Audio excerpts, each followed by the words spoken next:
Hello my beautiful friends, I'm Samantha and welcome to my backyard chicken coop tour.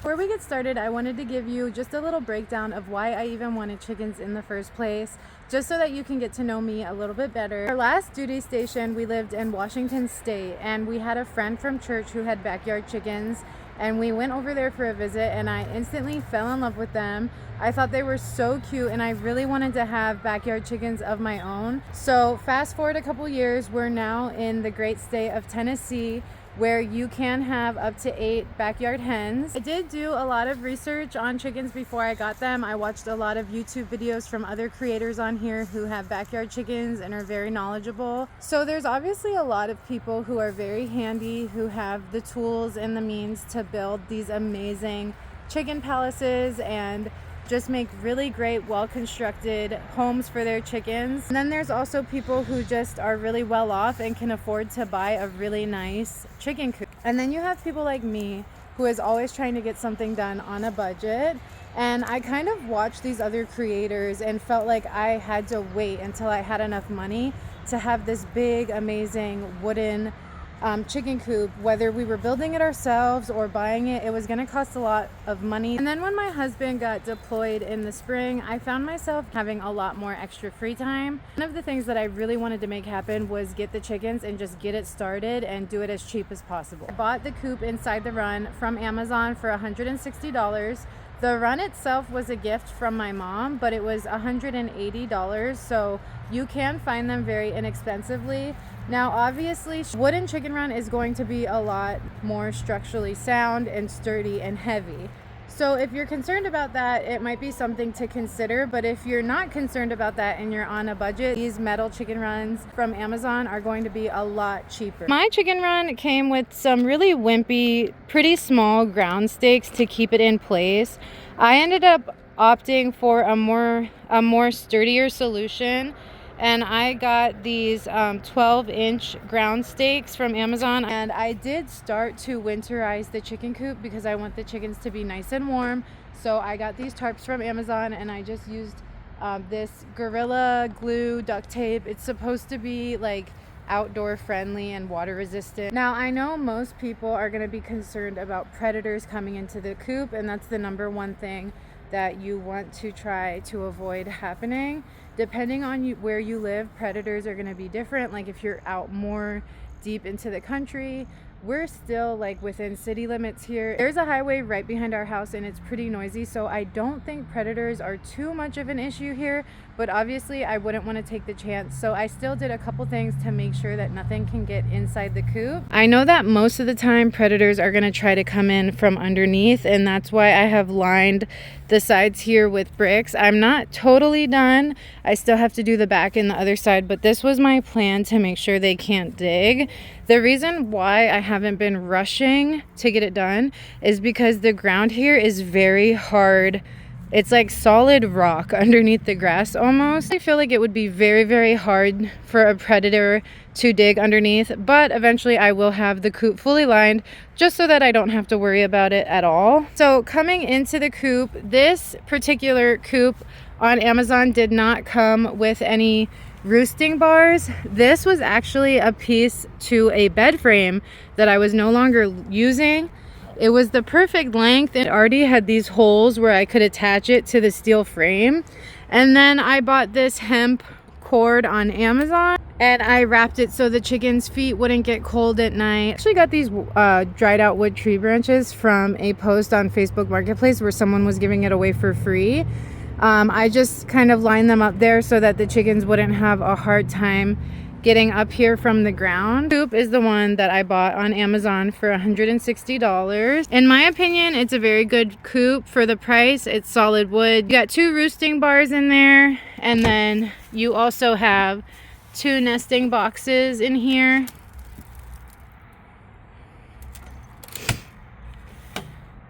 Now this red coop is where initially the chickens would sleep every night, but then after I put up this roosting bar, they naturally just wanted to go on here. I only have one chicken that wants to go inside there, so I just leave the door open at night so whoever wants to go in can go in and whoever wants to roost can roost.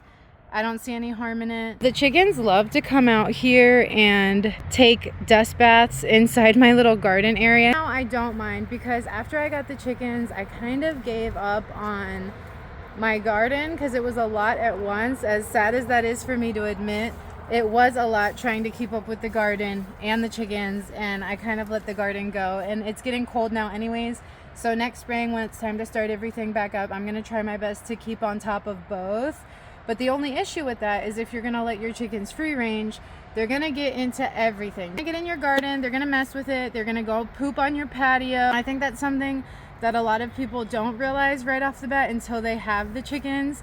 And I've actually heard of people getting rid of their chickens because they just couldn't handle all of that. Now, personally, for me, the chickens make me really happy, and I would not get rid of my chickens just because of that. I'd rather just find a solution that works for everyone. So I'm thinking come next spring, I do need to put up some type of fencing that's going to give them most of the yard, but not all of it. I can cut it off where my fruits and veggies start and also make it so that they can't get on the pavement, and I think that's a pretty good solution.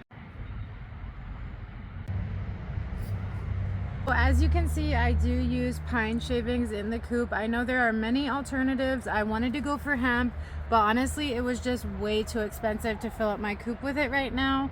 I've also heard of coffee grounds and lots of different things, so I would definitely look into that. But for me, pine has worked well. I love the way it smells. It seems to be very absorbent. I haven't had any issues with it so far. I know you have to be careful about which brand you pick. You want to get one that is very low dust. Dust can be harmful to the chicken's respiratory systems. I actually get this from Walmart. It's called Vibrant Life. It says that they do a triple screening process to make it 99% dust free. Smaller shavings than what I found at Rural King in the bags, which makes it easy to clean and also I think a lot more fluffy for the chickens, so they really seem to like it. I'm pretty much doing the deep litter method, which is allowing the chicken coop to basically be its own recycling system and compost system. Basically, the chickens do a pretty good job at moving everything around themselves, so when I come in here, I don't really see too much poop anywhere because they've already kind of shaken it up with their feet. About once a week, I come out and I just do a light dusting. Fresh shavings, it kind of just freshens it up. It makes it smell better in here, and it helps with the process of composting. And then what I like to do is I also use food grade DE. So that's food grade diatomaceous earth. Helps treat any lice or mites that may be in the coop by killing their eggs. It'll also kill fly larvae. So I know it's just good for them generally for their overall health. When they're out of the coop and you're ready to give it a nice clean, you can add some fresh shavings and then sprinkle DE all over the top. And I also have a homemade spray that I made. Right, so I got this industrial spray bottle off of Amazon for like $7. I filled it with warm water and just a couple drops of non-toxic dish soap, and then I also added some essential oils. Put citronella essential oil to keep the bugs away. Also put lavender and mint, I believe, and it just makes it feel nice and fresh and clean inside the coop. I've also been kind of playing around and experimenting with the different kinds of food that I want to feed the chickens. I learned that the basic air feed that you get from the feed store is not really the best for them. It's like equal to us eating a very high processed diet. It's got lots of chemicals and sprays in it, so it's really not the best for the chicken's health. You can go for a more organic option, and sometimes even local feed stores have organic options for much cheaper than like Tractor Supply or Rural King. I actually found an Amish run organic feed store just 30 minutes down the road from me in Kentucky that I'm going to be buying the chicken's feed for because it's so much less expensive than the traditional stuff. And then I also like to make their food too. You can give them spaghetti and beans. As long as you're making sure you're giving them a protein, they can eat whole foods. I'm trying to think if there's anything I'm missing in this video. I don't typically like take notes or anything. I just wanted to kind of roll with it and go off the top of my head. I'm sure there's going to be something when I'm editing this video that I'm like, oh my gosh, I forgot to talk about that. But I think that's everything. Before I end this video though, I do want to introduce you to all the chickens, and I will tell you their names and their personalities. So let's do that. Here off the bat, you got Big Red and Snowflake. I got these two girlies together. They came from the same chicken breeder that I met through Facebook Marketplace, and she is just such a wonderful woman. So this is Buckles. She is very big. She's the biggest chicken out of all of them, and she's actually younger than these girls here, but just substantially bigger. She is a Buckeye chicken. She's basically like a big baby, and when the other chickens pick on her, she doesn't really fight back too much. So I would label her as like a gentle giant. She's named after my mom, so her official name is Kimmy, but the kids like to call her Buckles, and I've naturally just found myself calling her Big Red. I feel like that really suits her. And then right next to her, we have her little sister. This is Snowflake. She is also a very sweet chicken. All of my chickens have great personalities, but Snowflake is a little bit more of a rascal. She's very hard to catch. She's very fast. She gets the zoomies and she'll just fly across the yard. So I've noticed that the smaller they are, the quicker they are, and the more they like to fly. So that's kind of her whole vibe. We've got here my two original chickens. These are the OG hens. We've got here, this is Pumpkin. She's one of the first chickens that I got. Her and Lucy. Where is Lucy? Where's Lucy? So here's Lucy. She's another OG chicken. I had no idea where she was just now, and I was having a tiny panic attack because I thought she was gone. Trees over here, we got the two pullets. We've got Coco and Speckles. I believe this one over here is a Wyandotte. This is Rez. Now, Rez I got from a home that was moving and selling off their chickens.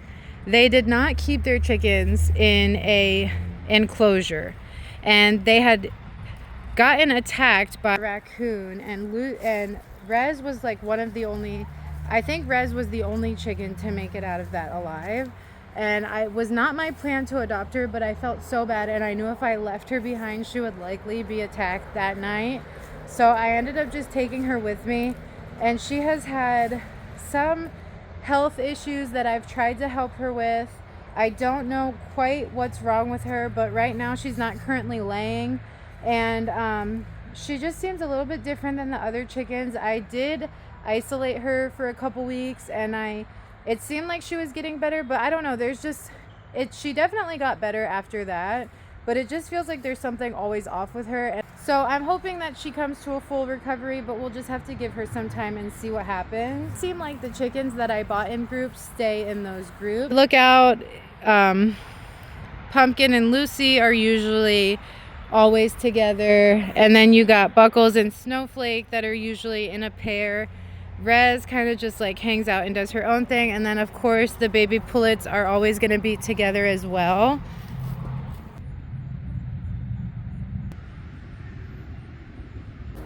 So Pumpkin, Lucy, and Rez are all Rhode Island Reds. Buckles is a Buckeye, and then Snowflake is actually a Rhode Island White. I believe Speckles is a Wyandotte, and then Coco, for some reason her breed is just, I cannot remember it at the moment, but I can put it up on the screen because I'm sure I'll remember it as I'm editing.